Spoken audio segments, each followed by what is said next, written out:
Je voudrais vous parler de la signification de l'indépendance de la Côte d'Ivoire, aujourd'hui 7 août 2026. C'est une parade qui nous a été donnée à voir aujourd'hui 7 août 2026 en Côte d'Ivoire. Le tenant du pouvoir local, que nous appelons affectueusement le satrape reptilien venu de Sendou pour troubler la paix des Ivoiriens, et ayant renié notre belle terre burkinabé de Sendou dans l'espoir de troubler toute l'Afrique avant d'être incessamment dégagé, Alassane Dramane Ouattara s'est donné en spectacle avec toute sa troïka. Alassane Dramane Ouattara, au pouvoir maintenant depuis pratiquement 14 ans à la tête de la Côte d'Ivoire, prétend en effet célébrer l'indépendance de la Côte d'Ivoire. Alors on doit se poser de manière très sérieuse en cette journée symboliquement importante pour le peuple ivoirien la question de la signification de l'indépendance de la Côte d'Ivoire sous Alassane Dramane Ouattara. Car l'idée d'un Alassane Dramane Ouattara parlant de l'indépendance de la Côte d'Ivoire est un oxymoron dans le domaine de la rhétorique. Qu'est-ce que c'est qu'un oxymoron? C'est une figure de style qui associe deux entités incompatibles, antinomiques, contraires, comme Alassane Ouattara et l'indépendance africaine. Le concept d'indépendance correspond globalement au concept de souveraineté, c'est-à-dire la capacité d'un pays, d'un État, à prendre des décisions qui ne lui sont pas dictées de l'extérieur, la capacité d'un État et d'un gouvernement à servir et à rendre compte aux intérêts du peuple, la capacité d'un État et d'un gouvernement de s'associer à tout ce qui permet l'élévation de l'humanité africaine, c'est-à-dire de servir authentiquement la cause panafricaine. Voilà trois critères fondamentaux auxquels on reconnaît un État ou un gouvernement souverain. Alors, quand on a ces critères et que l'on regarde Alassane Dramane Ouattara fêtant la fête de l'indépendance, on se rend compte qu'il s'agit d'un oxymoron. Alassane Dramane Ouattara fêtant l'indépendance, c'est exactement comme si on était en train de chauffer quelqu'un avec une glace. C'est exactement comme si on était en train de célébrer un soleil froid. Ou c'est exactement comme si, on était en train d'utiliser un tison, de bois pour refroidir tout naturellement, par exemple, une branche de raffia. Alassane Ouattara et l'indépendance, ça fait deux. C'est comme l'eau et l'huile. Il n'y a jamais de mélange parfait entre ces deux entités. Pourquoi? Parce qu'Alassane Dramane Ouattara est un pur produit du colonialisme et du néocolonialisme français. Il doit au néocolonialisme français sa carrière professionnelle. C'est un agent de la banque néocoloniale, la Banque coloniale de France.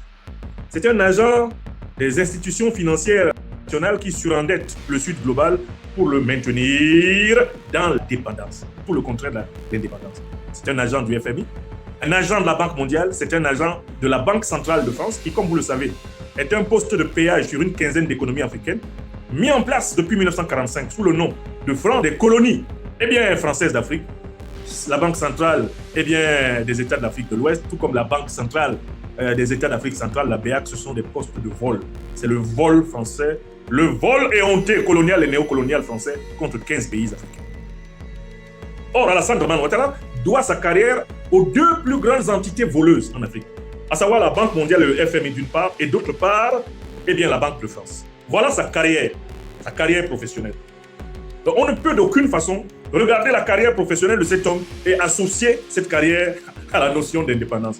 Il s'agit là d'une contradiction flagrante. Il s'agit là d'une véritable antithèse. C'est même une antiphrase. Alassane Ouattara est une antithèse du concept d'indépendance. C'est une antithèse incarnée. Mais il faut s'intéresser par ailleurs à la pratique politique de l'homme. Non seulement il doit sa carrière professionnelle essentiellement à la dépendance aux institutions qui maintiennent l'Afrique dans la dépendance, mais Alassane Dramane Ouattara, dans sa pratique politique, a été un ennemi constant de l'indépendance et de la souveraineté de la Côte d'Ivoire. D'abord, quand il est nommé Kahen Kaha au prix d'acrobatie spectaculaire et même honteuse, Premier ministre de Côte d'Ivoire en 1990, cet homme s'illustre par l'instrumentalisation de la citoyenneté ivoirienne comme moyen de constitution de son bétail politique.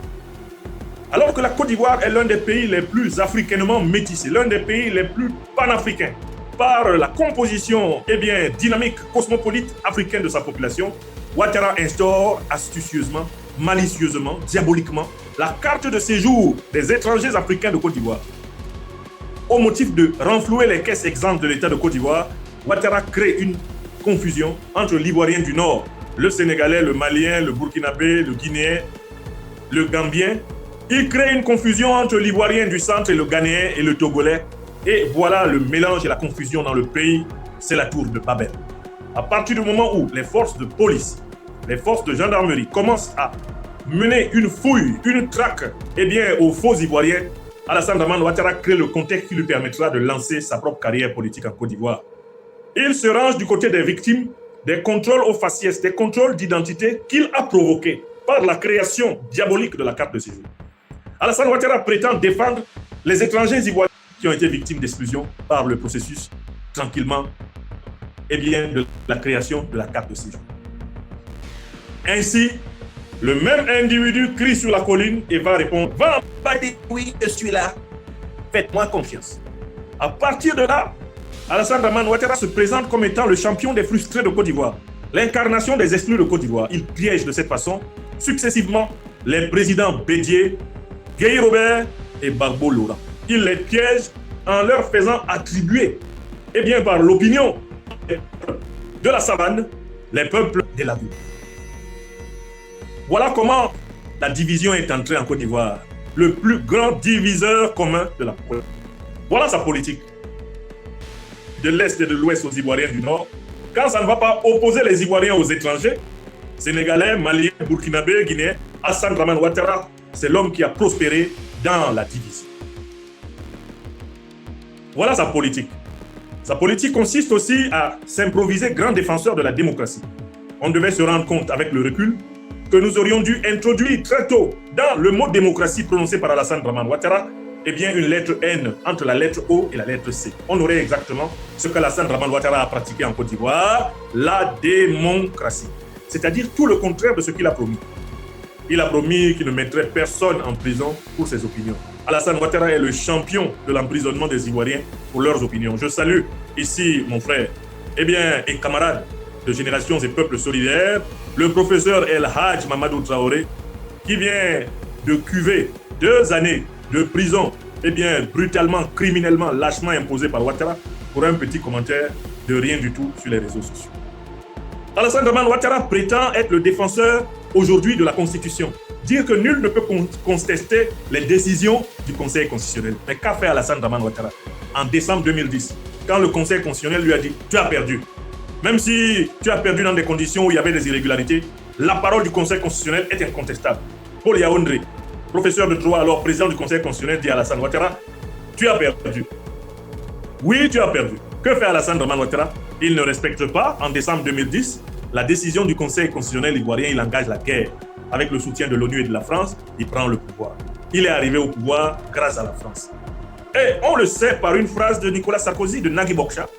Paul-Stéphane Sarkozy de Nagui Bokcha a dit « On a dégagé Gbagbo, on a placé Ouattara ». Et avant cela, Sarkozy a reconnu qu'il avait dit qu'il allait vitrifier Laurent Gbagbo. Donc, dites-moi, comment quelqu'un qui est au pouvoir, grâce à la brutalité du néocolonialisme français, peut célébrer, comment il peut célébrer l'indépendance de la Côte d'Ivoire? De quelle indépendance s'agit-il? Troisième argument important, il n'y a pas d'indépendance avec Ouattara en Côte d'Ivoire. Car Alassane Ouattara a consacré 80% de l'économie ivoirienne aux capitaux étrangers. La Côte d'Ivoire est une colonie économique française, c'est une colonie économique moyenne-orientale, c'est une colonie économique, occidentale. L'essentiel des profits qui sont générés par les entreprises en Côte d'Ivoire sortent de Côte d'Ivoire pour aller dans les coffres-forts français, les coffres-forts anglo-saxons, les coffres-forts du Moyen-Orient et maintenant aussi les coffres-forts d'Afrique du Nord. Alassane Ouattara, c'est le plus grand bradeur de l'économie ivoirienne. D'abord, un jour, un procès des privatisations des années 90 en Côte d'Ivoire sera ouvert contre Ouattara et il sera condamné pour faux et usage de faux. Il sera condamné pour pillage et honte d'une nation. Lui et tout son clan, Alassane Ouattara. Toute l'économie d'Alassane Ouattara est la pratique de l'aliénation. La preuve, c'est que pour toute doctrine économique, ce docteur très léger, dont nous avons lu la thèse, a publié à l'université de Pennsylvanie en moins d'1 heure. Le temps de finir un café, j'avais fini de lire la thèse de doctorat de ce monsieur. Je comprends pourquoi il n'a pas produit de littérature scientifique. Soi-disant docteur qu'il est, c'est un docteur sans production. Je l'appelle le Moutous docteur, un docteur muet. Un docteur qui n'a rien produit. Et même sa thèse là, la fin des années 60, début 70, elle est légère à lire. On ne devrait même pas publier ça sérieusement dans un master.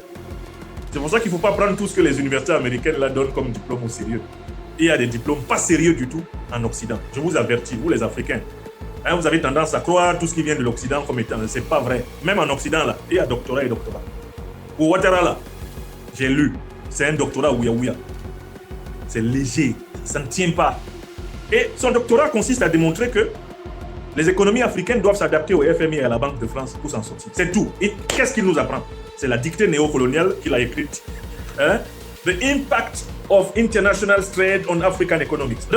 L'économie africaine est là pour subir les impacts. Hein? C'est ça, Ouattara. Un gouverneur qui ne gouverne rien. Un gouverneur sans guidon.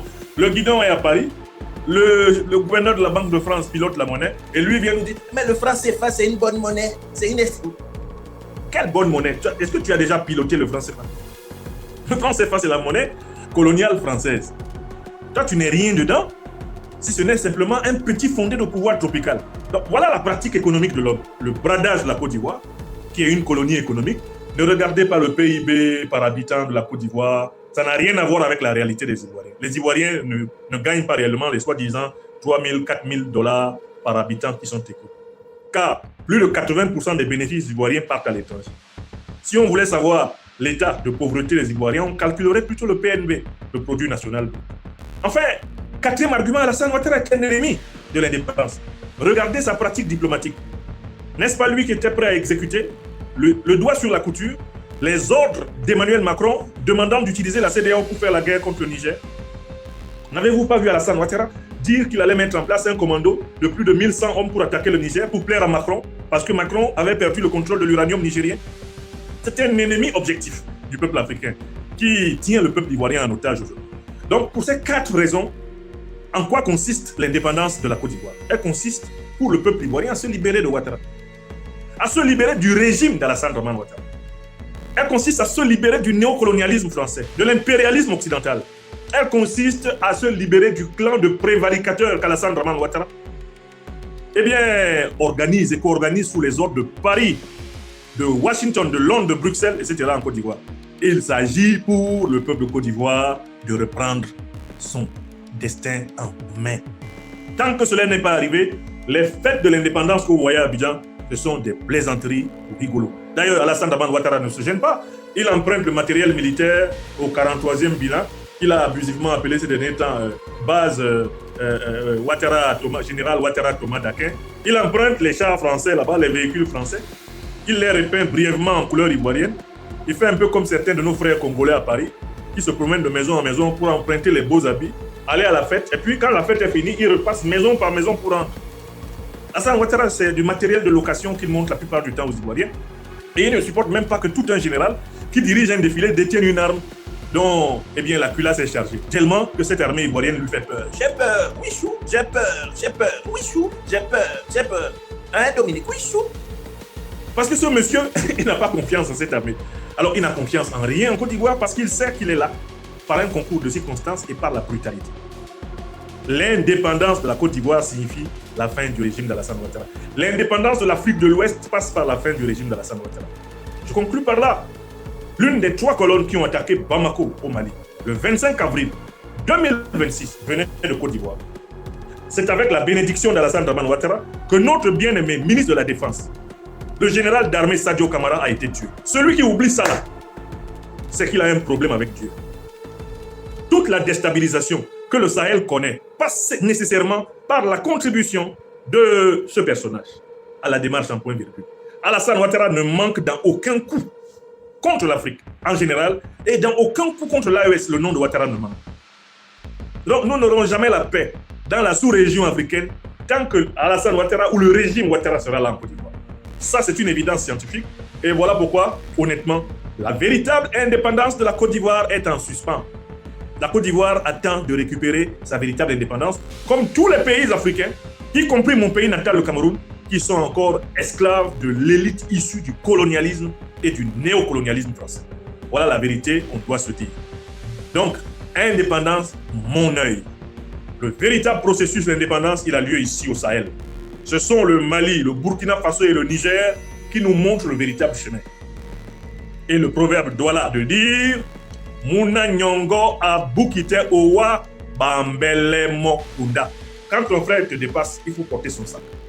Alassane Dramane Ouattara, s'il avait un peu d'humilité, dans son égoïté diabolique, serait le sac de l'Alliance des États du Sahel. Lui et son bras droit, et non moins frère cadet, avec qui il croit pouvoir s'accaparer la Côte d'Ivoire, Mister Lafiole, Téné Ibrahim Ouattara, il faut qu'il sache que les Africains conscients, éveillés, les Africains humbles, savent que c'est ici, dans l'Alliance des États du Sahel, que se fait la politique que nous voulons pas.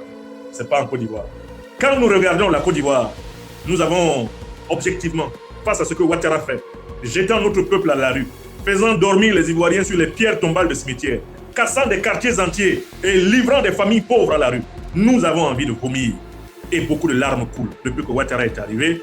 Et les larmes seront séchées. On pourra dire ce qui est dit dans l'Apocalypse 21.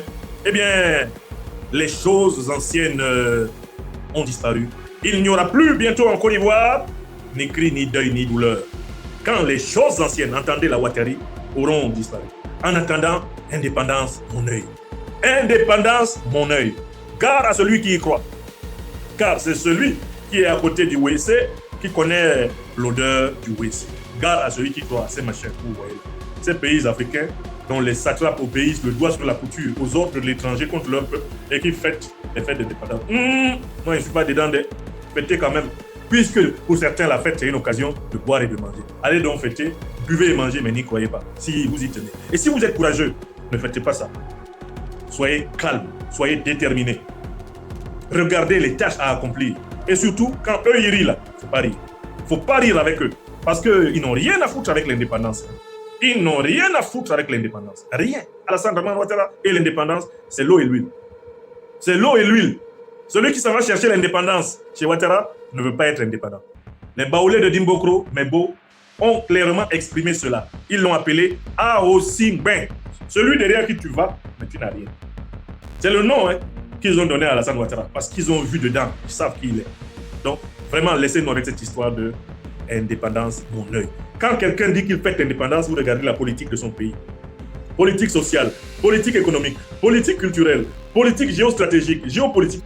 Vous regardez la diplomatie. S'il ne remplit pas les critères, vous dites avec moi, indépendance, mon œil. Mon œil. Moi, je vais publier la thèse de Ouattara. Pourquoi? Moi, je n'aime pas diffuser les foutaises. Moi. Allez à l'université de Pennsylvanie. Il y a sa thèse là-bas. Il y a même un résumé de sa thèse qui est disponible sur Google. The Impact of International Trade on African Economics. C'est ça sa thèse. On lit ça avant de finir une tasse de café, on a tout lu. On a tout compris. C'est la dictée de ces maîtres qu'il récite dedans. Et puis c'est tapé à la dactylo à l'époque là. C'est vraiment des thèses ou thèses. C'était des thèses pour l'Afrique. Tu écris ça, tu rentres. Tu écris ça, tu rentres. Ah, dis donc. Vous parlez de quoi? Je vous dis, il ne faut pas croire. Il a une thèse, il faut aller voir ce qu'il a écrit. Moi-même, je dis que je suis docteur. Allez lire ma thèse. Elle est disponible. Vous pouvez la lire. Allez lire celle de Ouattara. Il y a les gens, docteur, on s'en va lire sa thèse. On tombe sur une foutaise. Docteur par pitié, docteur by pity. Hein? Et puis, il y en a d'autres là, je ne sais pas pourquoi ils veulent à tout prix être docteur. Ils veulent se mêler aux docteurs.